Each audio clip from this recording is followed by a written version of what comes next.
So, a very good evening, my dear friends. Once again, we are along with each other and we are going to share some experience, right? उम्मीद करती हूँ कि आप सब अच्छे होंगे और घर परिवार में अच्छे से टाइम स्पेंड कर रहे होंगे. Wish you all the very best for the life time and God bless each and everyone. तो आज हम बात करेंगे एक नए टॉपिक के बारे में अपने इस सफ़रनामे में मेरठ से मुंबई तक. माय डियर फ्रेंड्स, हमेशा से एक चीज़ मैं सुनती समझती चली आई हूँ और आप लोगों ने भी इसे कई बार लाइफ में सुना होगा. Hard work is very important in life. अगर आपको आगे बढ़ना है, किसी भी रास्ते पर चलना है, अपना कोई गोल अचीव करना है, तो आपके लिए सबसे ज़्यादा इम्पॉर्टेंट होता है हार्ड वर्क. लेकिन फिर भी कई बार हम लाइफ में देखते हैं कि कोई व्यक्ति बहुत हार्ड वर्क करता है, बहुत मेहनत करता है, अपने गोल्स को अचीव करने के लिए दिन रात एक कर देता है. अपनी लाइफ के जो फ्री मोमेंट्स होते हैं उनको भी वो अपने टारगेट को अचीव करने के लिए हार्ड वर्क के थ्रू इन्वेस्ट कर देता है, क्योंकि वास्तव में वो बंदा अपने उस गोल को अचीव करने के लिए बहुत ज़्यादा डेडिकेटेड है. इट मीन्स उसके अंदर डेडिकेशन की कोई कमी नहीं है. ही और she has the thorough knowledge. जो गोल उसको अचीव करना है उसके बारे में उसे नॉलेज भी पूरी है और वो अपने टारगेट को फोकस करके लगातार हार्ड वर्क करता है. लेकिन फिर भी कई बार सक्सेसफुल नहीं हो पाता है. तो मैं आपके साथ में बस यही शेयर करना चाहती हूँ, what is the reason behind that. देखिए, हार्ड वर्क बहुत बहुत इम्पॉर्टेंट है, लेकिन ज़िंदगी में हर तरह का हार्ड वर्क हर एक पर एप्लीकेबल नहीं होता है. शायद आप मेरी बात को समझ पा रहे हो. मैं इन शॉर्ट ये कहना चाहती हूँ कि कभी कभी ऐसा हो जाता है कि a person who wants to achieve his और हर गोल, वो हार्ड वर्क करना तो जानता है, लेकिन अगर वो सही ट्रैक पर हार्ड वर्क नहीं कर रहा है तो वो अपना गोल जल्दी अचीव नहीं कर पाएगा. तो ये भी इम्पॉर्टेंट है कि हम एक लिमिटेड टाइम तक एक रास्ते पर हार्ड वर्क करें और अगर उस रास्ते पर हमें सफलता नहीं मिल रही है तो हम अपने रास्ते को बदलने के लिए सोचें, उसके बारे में समझें, उसके लिए एफर्ट्स करें. मैं आपको एक एग्जांपल देती हूँ. जैसा कि मैंने आपको बताया कि मैं 36 इयर्स की एज में फिल्म इंडस्ट्री में एंटर हुई और मेरी पहली फिल्म के लिए मेरा सिलेक्शन मेरे ही होम टाउन मेरठ से हुआ था. और उस समय मुझे खुद भी पता नहीं था कि आने वाले समय में मैं मुंबई सेटल हो जाऊंगी और बॉलीवुड इंडस्ट्री में मुझे इतनी अपॉर्चुनिटीज़ मिलेंगी, फिल्म में, टीवी शोज़ में या एड्स में अपॉर्चुनिटीज़ मिलने वाली है. मुझे कुछ नहीं पता था. आई वॉज जस्ट हैप्पी कि मेरे बचपन का सपना था एक्टिंग में जाना और वो 36 इयर्स की एज में पूरा हुआ. तो उस फिल्म को मैंने किया और उसके बाद मैं वापस मेरठ ही आ गई. लेकिन वो होता है ना, जब आपको अपने टैलेंट के बारे में पता चल जाता है कि अच्छा आप ऐसा कर सकते हैं, तो अगर आप एम्बिशियस हैं तो आप उसमें एक्सप्लोर करना चाहते हैं, आगे बढ़ना चाहते हैं. तो ऐसे ही जब मैं अपनी पहली फिल्म साको की शूटिंग कंप्लीट करके आई थी तो मैंने अपनी फैमिली से डिस्कस किया कि इस फिल्म का शूट मेरे लिए बहुत लर्नफुल रहा. मैंने बहुत सारी स्किल्स इम्प्रूव की और 1 मंथ का स्केड्यूल था. मैंने खुद उसमें बहुत सारी चीज़ें सीखी और अब मैं खुद को टेस्ट करना चाहती थी. मुझे अंदर से कहीं एक गट फीलिंग हो रही थी कि अगर मैं एक फिल्म में पैरेलल लीड शूट करके आई हूँ तो why shouldn't I try in TV industry और एड इंडस्ट्री और for the further opportunities in film industry. तो जब मैंने अपनी फैमिली से इस बात को डिस्कस किया, हम लोग मेरठ में रहा करते थे, तो मेरठ के पास अगर हम बात करें तो मेरठ में तो फिल्म इंडस्ट्री है नहीं. हमें लगा कि Delhi is the nearest place, तो क्यों ना दिल्ली में ऑडिशन से शुरुआत की जाए. ये बात है 2015 मई की और उसके बाद अलॉन्ग विद माई फैमिली मेरे हस्बैंड ने मुझे सपोर्ट किया और शायद मैं मंथ में बहुत सारे ऑडिशंस दे रही थी दिल्ली इंडस्ट्री में। दिल्ली में बहुत सारे ऑडिशंस होते रहते हैं टाइम टू टाइम, तो कुछ ग्रुप्स में मैं एडिड थी, उसके थ्रू मुझे कुछ मैसेजेस मिले and I just wanted to check and test my talent to face the camera, या मेरे ऑडिशंस किस तरह से वर्कआउट करते हैं। तो हम लोगों ने रेगुलर दिल्ली जाना शुरू किया, ऑडिशंस देने स्टार्ट किए और यकीन मानिए दिल्ली में मेरा एक भी ऑडिशन सक्सेसफुल नहीं हुआ, एक भी ऑडिशन वर्कआउट नहीं हुआ। और जैसा कि मैंने आपके साथ में शेयर किया, ये बात शुरू हुई थी मई 2015 से और मैं ऑडिशंस देती रही और मैंने दिसंबर एंड 2015 तक दिल्ली में अनकाउंटेबल ऑडिशंस दिए। इतने सारे ऑडिशंस देने के बाद सिर्फ आज तक मैंने अपनी लाइफ टाइम में दिल्ली से सिर्फ एक ही काम किया है, एक एड शूट किया था स्वच्छ भारत अभियान के लिए। अदरवाइज मुझे वहाँ पर कोई भी मेरा ऑडिशन वर्कआउट नहीं हुआ, मुझे वहाँ से कोई काम नहीं मिला। तो मेरे पास दो रास्ते थे।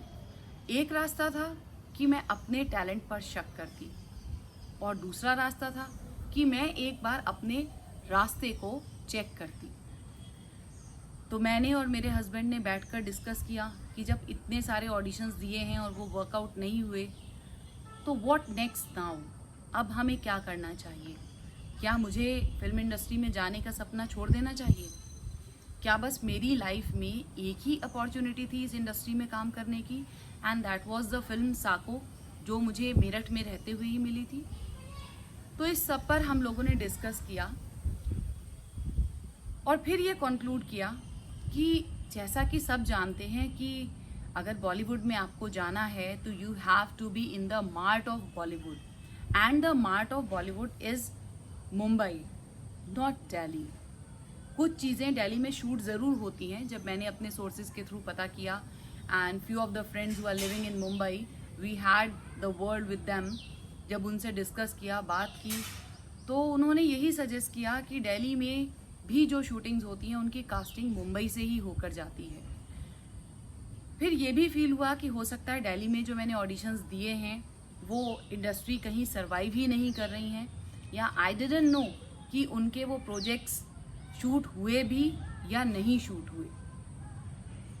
तो अब क्या था, हम लोगों ने डिस्कस किया और सोचा कि अगर हम एक चीज़ को सक्सेसफुली कर चुके हैं, आई मीन टू से, जब मैं साको शूट कर रही थी तो पूरा 1 मंथ मैंने शूट किया और कहीं भी पॉइंट आउट नहीं हुई, तो इट मीन्स उस टैलेंट पर, उस आर्ट पर काम कर सकती थी। और थोड़ा नर्वस थी कि मेरा एक भी ऑडिशन इतने मंथ्स में सक्सेसफुल नहीं हो पाया दिल्ली में, तो मेरे पास कोई ऑप्शन नहीं था, या तो मैं क्विट कर देती, या मैंने वो सलाह मानी, वो सोच मानी कि अगर इतनी मेहनत अभी दिल्ली में ऑडिशंस देने में की है तो क्यों ना 15 डेज़ का एक ट्रायल मुंबई में दिया जाए।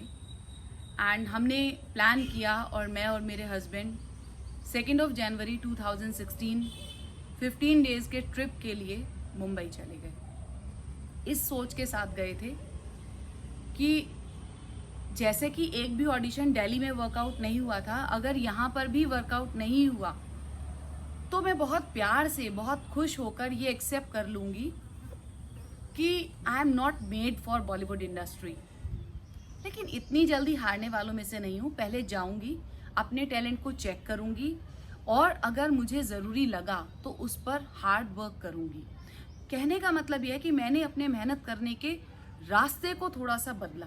जो मैं दिल्ली में अपना पूरी स्ट्रेंथ पोर कर रही थी, मेहनत कर रही थी, उसको मैंने शिफ्ट कर दिया, उस मेहनत को, मुंबई में। तो 2016 जनवरी से ऑडिशन स्टार्ट हुए एंड बिलीव मी, मैं अपना जब ऑडिशन दे रही थी सारेगामा प्रोडक्शंस में, ऑडिशन के बाद ही कास्टिंग डायरेक्टर उठकर आए और उन्होंने कहा कि 3 दिन के बाद हम आपके साथ में शूट कर रहे हैं। And that was my first shoot for सावधान इंडिया। टीवी के लिए पहली बार मैंने सावधान इंडिया किया था। तो जब वो 2 दिन के ऑडिशन के बाद में वर्कआउट हो गया तो मैंने और मेरे हस्बैंड ने यही सोचा कि thank god and thanks to those friends who suggested कि मेहनत करने के लिए ये भी ज़रूरी है कि आपकी वो मेहनत, आपकी वो जो सोल एफर्ट्स हैं वो सही दिशा में लग रही हो। होता है ना कि हम मेहनत करते रहते हैं, इतनी मेहनत कर देते हैं अपने टारगेट को अचीव करने में, लेकिन हमारे हाथ में कुछ नहीं आता तो फिर हम डिसहार्टन हो जाते हैं। नहीं दोस्त, मैंने अपने लाइफ के एक्सपीरियंस से ये सोचा कि मेहनत करना छोड़ने से पहले change the track, just give it a second thought. कहाँ तो हम अपनी ज़िंदगी की बहुत छोटी सी बात, चाहे वो रिलेशनशिप को लेकर हो, चाहे वो डिस्कशन से लेकर हो, चाहे वो कम्युनिकेशन स्किल्स से लेकर हो, या कोई भी छोटी बड़ी बात होती है, तो हम एक फंडा अप्लाई करते हैं, give it a second thought, कि कभी भी हमें बिना सोचे समझे नहीं बोलना चाहिए, हमें सेकेंड थॉट देना चाहिए। लेकिन जब हम किसी एक पर्टिकुलर गोल के लिए हार्ड वर्क कर रहे होते हैं और उसमें सक्सेसफुल नहीं हो पाते हैं, तो हम इतना जल्दी क्यों क्विट कर देते हैं? That's actually wrong. मेरे एक्सपीरियंस ने मुझे सपोर्ट किया और मेरा जो सेकंड ट्रैक था हार्ड वर्क के लिए वो क्लिक कर गया और मेरी एंट्री हुई फिर टीवी इंडस्ट्री में, सावधान India, then Balika Vadhu, and then so many are there. उसके बाद फिर एड्स एंड फिल्म सब कुछ मुझे मुंबई से ही काम मिलता रहा और लिटरली मैं मुंबई ही शिफ्ट हो गई। तो दोस्तों, मेरे इस वीडियो का सम अप सिर्फ इतना है, hard work is very very important, but समय समय पर हमें ये भी चेक करना पड़ेगा कि हमारा जो हार्ड एफर्ट है, हमारा जो सोल एफर्ट है, क्या हम उसको सही डायरेक्शन में पोर कर रहे हैं। ऐसा तो नहीं कि मेहनत तो हम पूरी आत्मा से कर रहे हैं, पूरे दिल से कर रहे हैं, लेकिन वो जो रास्ता है वो उस मंजिल तक जाता ही ना हो, जैसा कि मेरे साथ हुआ। जून 2015 से लेकर दिसंबर 2015 तक का समय मैंने दिल्ली ऑडिशंस में वेस्ट कर दिया, but still I am happy. मैं ये नहीं कहूँगी वेस्ट कर दिया, मैं कहूँगी कि मेरी कैमरा प्रैक्टिस चल रही थी, कैमरा रिहर्सल चल रही थी, मैं उसमें ऑडिशन देना सीख रही थी। शायद इसीलिए मुंबई में जो 3 जनवरी 2016 में मैंने ऑडिशन दिया वो एकदम क्लिक कर गया और वर्कआउट हो गया। तो आई मीन टू से, बिल्कुल हार्ड वर्क कीजिए अपने गोल को अचीव करने के लिए, लेकिन टाइम टू टाइम उसको चेक करते रहिए, उसका ट्रैक वेरीफाई करते रहिए that you are working hard to achieve your goal on the right track. And if it doesn't work, अगर वो वर्कआउट नहीं होता है तो ट्रैक चेंज कर दीजिए, अपना मेहनत करना मत छोड़िए, अपने सपने को मत बदलिए, सपने के रास्ते को बदलिए। ट्रैक ढूंढिए कि हो सकता है ये वाला प्लान ए काम नहीं किया, प्लान बी काम करेगा, और आई एम ब्लेस्ड कि मेरा प्लान ट्रैक बी काम कर गया। अगर वो भी काम नहीं करता तो गो अहेड विद ट्रैक सी। उसका भी एक एग्जांपल आपके साथ में शेयर करती हूँ। शुरू में जब मैंने ऑडिशन दिया, जैसा कि मैंने बताया कि सावधान इंडिया वर्कआउट हुआ एंड कुछ और टीवी शोज वर्कआउट हुए। काफ़ी लंबे समय तक मुझे खुद को भी पता नहीं चला था कि एड शूट्स के लिए मुझे बिल्कुल अलग प्रोडक्शंस में ऑडिशन देना है, या यूं कहूं कि एड के लिए कोई पर्टिकुलर प्रोडक्शन हाउस में ऑडिशन नहीं देना था। मुझे जो कास्टिंग पीपल ने अपना जो एक कास्टिंग ऑफिस है वहाँ पर जाकर मुझे अपने अलग तरह के ऑडिशन देने थे कि मेरे टीवी वाले ऑडिशन एड में काम नहीं करेंगे और एड वाले ऑडिशन फिल्म में काम नहीं करेंगे और फिल्म वाले ऑडिशन वेब सीरीज में काम नहीं करेंगे। ये जानने में मुझे भी काफ़ी समय लगा था।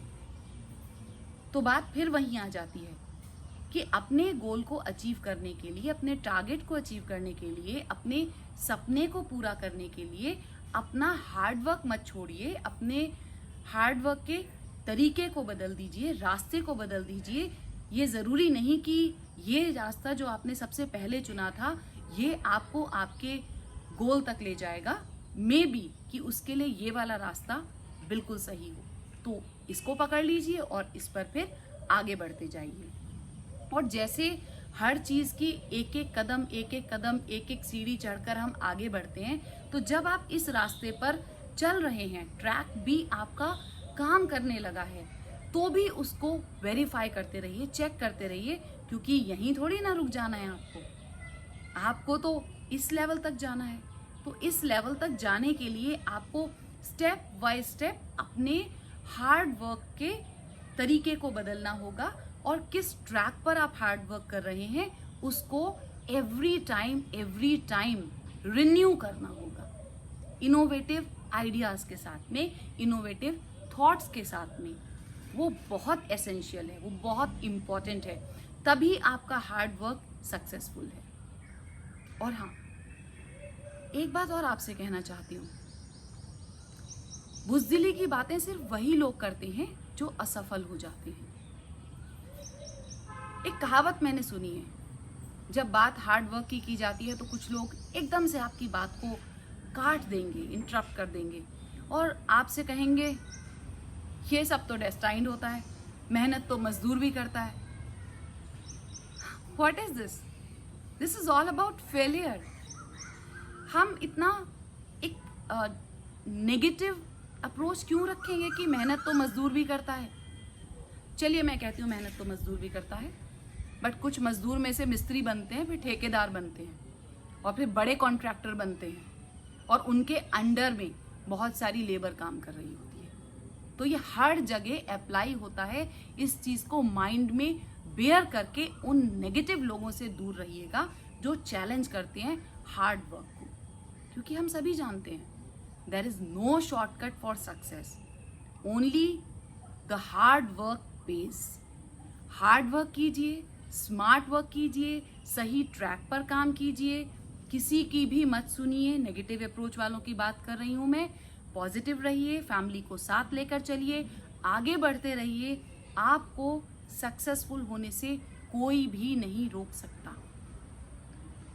सो गाइस, आई होप कि आपको मेरा ये वीडियो अच्छा लगा होगा, और आप ज़रूर एक सेकेंड थॉट देंगे अपने हार्ड वर्क को कि आप सही ट्रैक पर काम कर रहे हैं, लेकिन ज़्यादा सही पर काम करेंगे तो ज़्यादा जल्दी अपने गोल को अचीव करेंगे। सो डियर फ्रेंड्स, अगर आपको मेरा ये वीडियो अच्छा लगा है तो प्लीज़ मेरे वीडियो को लाइक कर दीजिए, कमेंट कीजिए, और अगर अभी तक आपने मेरा चैनल सब्सक्राइब नहीं किया है तो मेरे चैनल को सब्सक्राइब करना बिल्कुल मत भूलिएगा। And one thing more dear friends, ये जो वीडियोस मैं आपके लिए बना रही हूँ ये मेरे अपने जीवन के अनुभव हैं, क्योंकि my first profession was teaching, तो वो मेरी आत्मा में बसा हुआ है।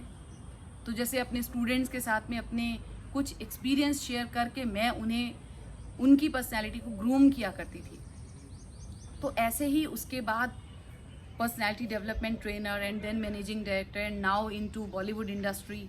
तो मेरे इन एक्सपीरियंसेस को शेयर करने का सिर्फ यही मोटिव है कि आप और मैं मिलकर एक दूसरे के एक्सपीरियंस से कुछ सीखें। तो इसी में अगर आपको लगता है कि किसी पर्टिकुलर टॉपिक पर आप मुझसे अपना वीडियो बनवाना चाहते हैं, तो नीचे दिए हुए कमेंट बॉक्स में अपना वो टॉपिक ज़रूर मेंशन कर दीजिए, and I will try my best कि जल्दी से जल्दी मैं आपके दिए हुए टॉपिक पर अपना वीडियो बनाकर अपने चैनल पर ज़रूर अपलोड करूँगी।